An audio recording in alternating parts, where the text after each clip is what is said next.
Thanks for joining us, Tracy. Thank you. You're welcome to Creative Lounge. Thank you. A lot of people have been, they know about Ventures Park. Can you tell us what inspired, this kind of institution? I mean, I think I would be fair, in saying that I probably might never know the full range of emotions that went into, sort of inspiring the founder, Mr. Okay. Kola, I know, to put this place Okay. together. But from the stories I've had him share over and over, he needed to solve a need. And that Okay. need came at the intersection of, technology and entrepreneurship. We had done a lot of research around how we wanted to support startups.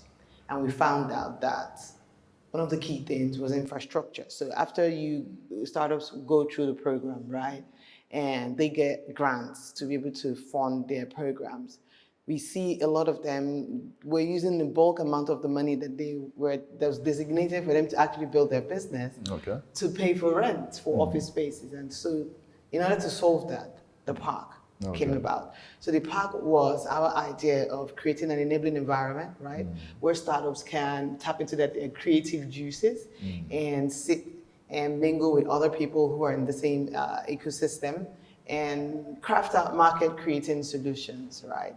And also because the founder is also one of the biggest art collectors I know of right now in Nigeria. He wanted to infuse also a part of him.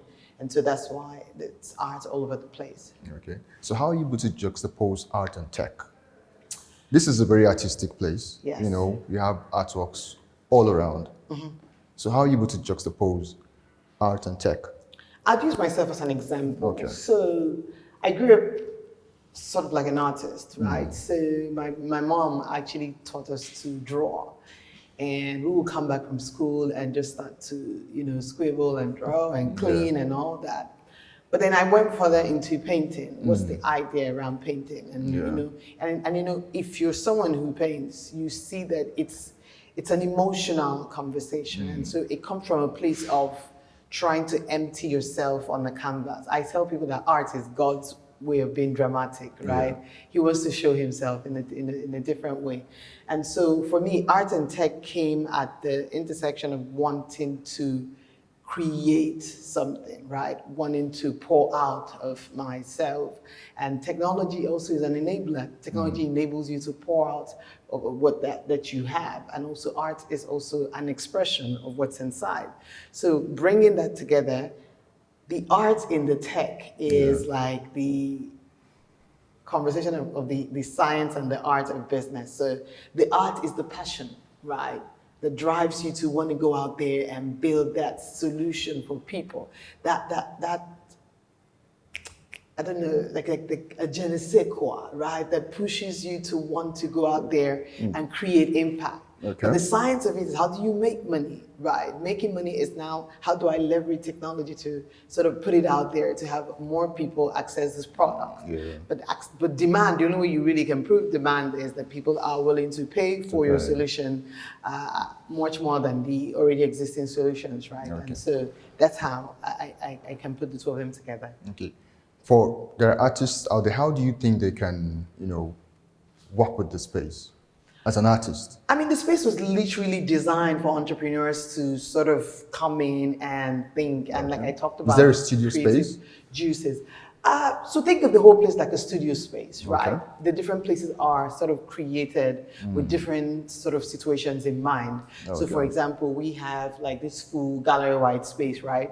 So for individual founders who probably want to be able to commingle and sit together, to be able to share knowledge and expertise with other people, they can come in here and feel very artistic to be able to do that. But for people who, their own creative space only works for them, there are spaces where they can come in and do that, right? And then we also have like the other workspace downstairs where it gives us that sort of classroomy feel, right?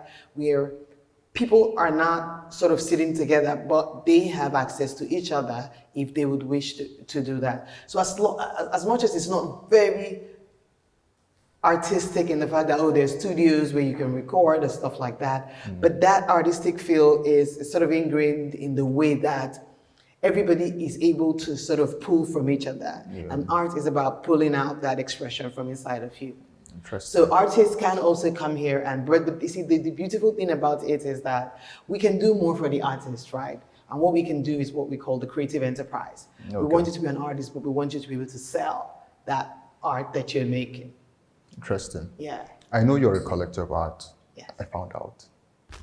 So does that have, anything to do with the kind of pieces we have here? So the artwork that I currently have, property of the founder, Okay. right? I don't think any one of my collections Okay. can make it on the walls yet. Oh no, I have one. I have one that's actually downstairs, right? But the artworks are intentionally chosen. They speak Okay. to the different values, right, of the organization, but the main mother hen organization and then the different parts. For example, you have the one of the child, right? So it means that's how we create. We're like children. We're constantly curious, right? Iterating, right? Ideating, right? You have like this recycled sort of paperwork. So Yeah. it just shows you that cycle that we do. We're constantly going back and forth. For us, it's about moving through the value chain, right? So you ideate, you move to MVP, you go to prototyping, you go to market. It can take you back to ideation we're fluid in that way, that we're constantly building, constantly supporting entrepreneurs that are building, solving some of the hardest problems in Africa. Okay. Yeah. What kind of art do you collect personally? I think mine is at the crossroad of hyper-realistic art, Okay. right? But then also there's now the new ones that are like the ones where art meets tech, right? So you see artwork that they've infused the ability for you to use a certain kind of glasses, right? Okay. To see the sort of hidden version of it, right? Then there's also I think maybe when my younger years, I loved work that just had to do with what they call them, like watercolor paints, right? Okay. Because it just sort of reminded you of the old days, right? I mean, there's no Picasso or anything, but it gives you that very simple, clean, Epicurean feel, like you were still in the 50s, right, and the 60s and then the 70s, yes. Interesting. Who would you say is your most favorite artist in Nigeria? Oh, please don't say that, because I have a lot of people and they probably will be watching. I love a lot of people, right? Okay. I think that there are two people who at the moment, right, are on the top of my list, right? There is Bruce and then there is Victor. That's our Baba. Yes. Yeah. And there's Victor Hikemana, right? Yeah. So those are the two people that I really care about. But there's still a lot of people, artists that I really respect their work. Okay. Yes. Let's talk about the business of art and tech and AI. A lot of artists, I'm an artist, a lot of artists are scared of AI, traditional artists, How do you think this is beneficial? If you think it's beneficial, how do you think it's beneficial to, the art Artists. industry? Yeah. And I know for tech, it's a plus. But do you think it's beneficial to... AI is beneficial to everything. Okay. But just like every other thing, there has to be some level of balance, right?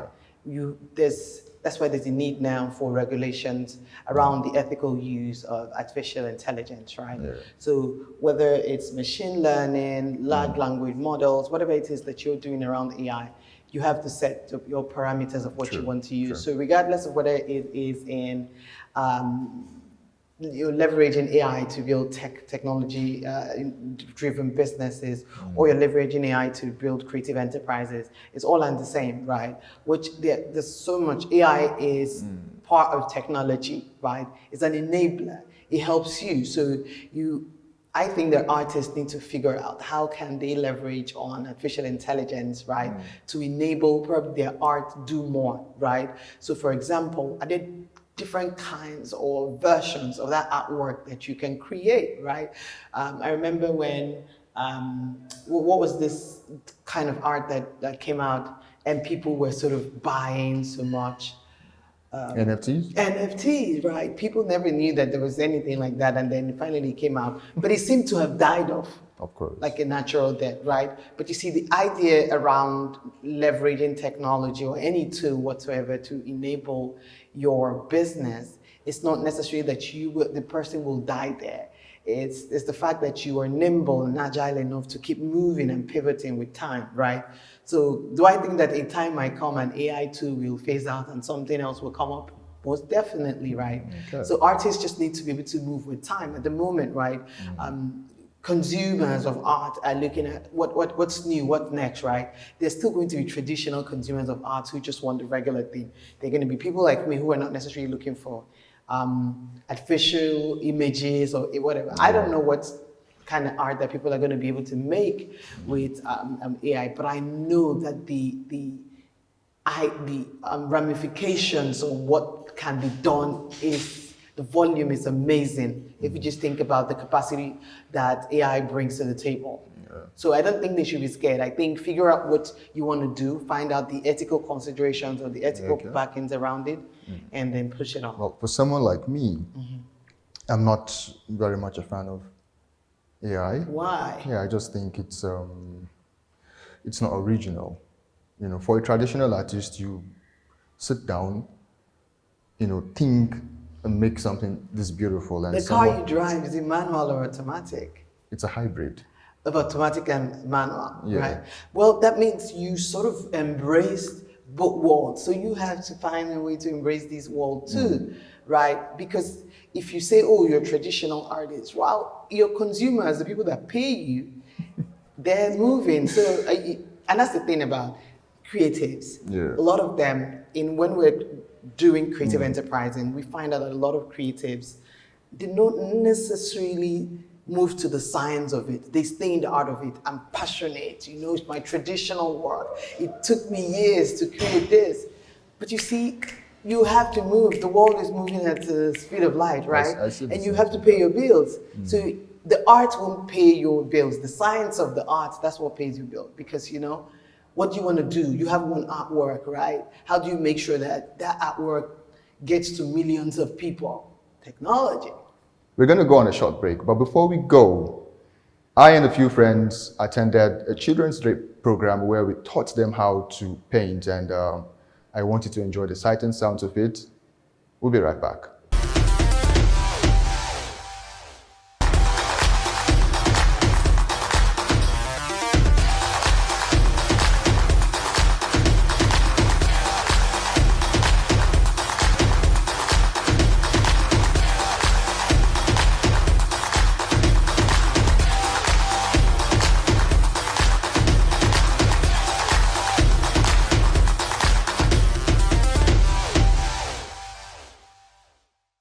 You are welcome back, and if you're just joining us, this is Creative Lounge, and in the house with me is still Tracy Okoro, the CEO of Ventures Park, and we're talking about what inspired, you know, setting up a very beautiful space like this.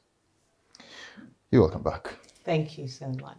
How do you see Ventures Park, you know, contributing to the local art scene? Are there incentives, initiatives, collaboration with artists, you know? Yeah, definitely so. I mean, in the past, we've done programs, right, where we sort of partner with the Goethe Institute, right? Okay. Around art, around creativity. We've done programs around that just to make sure that we sort of pull the artists, the people who get lost in the art of it, pull them into the enterprise side of things, right? But now we're doubling down to make sure that we create more art-centric programs that take cognizance of, the passion, right? But also push it towards the demand side of it. How do we make sure that you stay in the business, right, of creating the things that you love? But there's an argument where people say stuff like, when you put it out there, when you market it, right, you commodify it. It becomes like a commodity. Art is beauty. Art is, all that stuff. But all that stuff will feed you, right? Yeah. So you want to find sort of like an intersection of where people who love and appreciate the art that you create are able to buy it, right? And that's where we come in, and so we're working with that. One of the things we're doing is making sure that we partner with the government and all the private sector organizations. For example, the iDice program, right, that is currently has started going on. The Bank of Industry has already kickstarted implementation around that.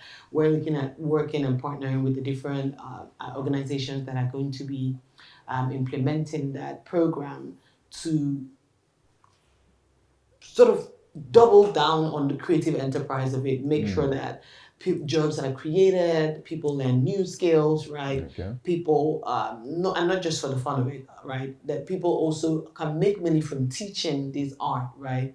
From sort of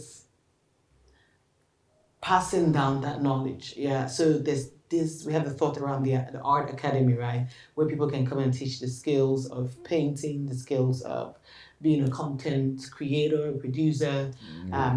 So you make money off teaching people what you know, but you can also make money producing the service and the product that you create. I look forward to seeing that. That most definitely. So how would you say art and tech contributes to community building? Oh, two of them are they're all enablers, right? Okay. I feel like art enables me to be the very best of who I am, right? The moment I take that easel, the moment I'm looking at the canvas, I already have to dig right inside of me. And so that seems to say to you that art sort of pushes out the very best in you.